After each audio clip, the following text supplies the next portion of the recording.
normal parce qu'on savait que l'adversaire était adversaire de taille. On a pratiqué l'adversaire en phase d'aller. On savait que c'était une équipe très joueuse qui ont des joueurs très techniques.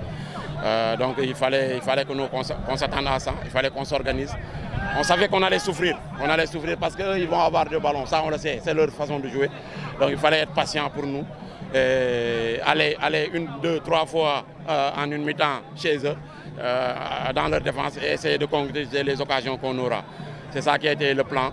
Et essayer aussi de jouer direct parce qu'on savait qu'avec Mohamed, on avait un potentiel énorme sur les ballons aériens. Il fallait exploiter ça. Donc nous, on a préféré aujourd'hui sauter leur bloc d'équipe et aller directement vers Mohamed pour exploiter ce premier ballon-là. Et ensuite, si deuxième il y en aura, les exploiter pour aller marquer des buts. Je pense que ça nous arrive. Ça l'a toujours été. Nous, on s'est fixé comme objectif la montée depuis le début. Et ce n'est pas notre objectif, c'est l'objectif du président. Donc le président, quand il te recrute, il te fixe un objectif bien clair. Si tu ne l'atteins pas, tu risques d'être limogé. Donc l'objectif du Stade de Mbour, c'est la montée. Donc on reste toujours sur cette lancée-là. Alhamdulillah, on a eu 3 points. On a poussé SMA qui est une équipe redoutable.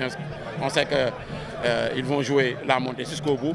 Et on a su profiter de l'occasion aujourd'hui pour les pousser à 3 points. Donc c'est une bonne option pour nous. Le Stade de Mbour, c'est une équipe qui est forte mentalement.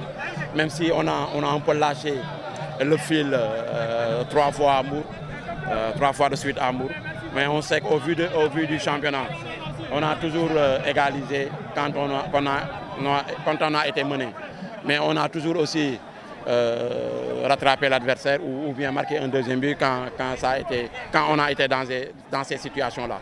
Donc le mental, c'est un peu le caractéristique de cette équipe-là. Parce qu'on ne cesse de communiquer avec les gosses, on ne cesse de travailler à ce niveau-là, parce qu'on sait que c'est important dans le football moderne. Il faut vraiment avoir un très bon mental. Donc on travaille là-dessus, on travaille énormément là-dessus, on communique beaucoup avec les garçons. On espère qu'ils vont garder le cap jusqu'au bout. Ah ouais, ça on l'a préparé depuis qu'on savait que Sékou n'allait pas être là. Donc ça veut dire qu'il a eu 2 matchs en U20 à ce poste-là, ça c'était pour le préparer. Et il y a eu aussi, je pense, 2 matchs amicaux sur ce poste-là, donc il a retrouvé ses sensations, on le connaît. Donc nous on a la chance de connaître ces garçons-là depuis les écoles de football. Donc on l'a pratiqué depuis tout jeune. On savait qu'il a occupé ce poste-là pendant très longtemps. Il a joué comme numéro 9 pendant très longtemps. C'est après, quand il est arrivé en championnat, qu'on l'a transformé en excentré. Je pense que c'est avec sa vitesse.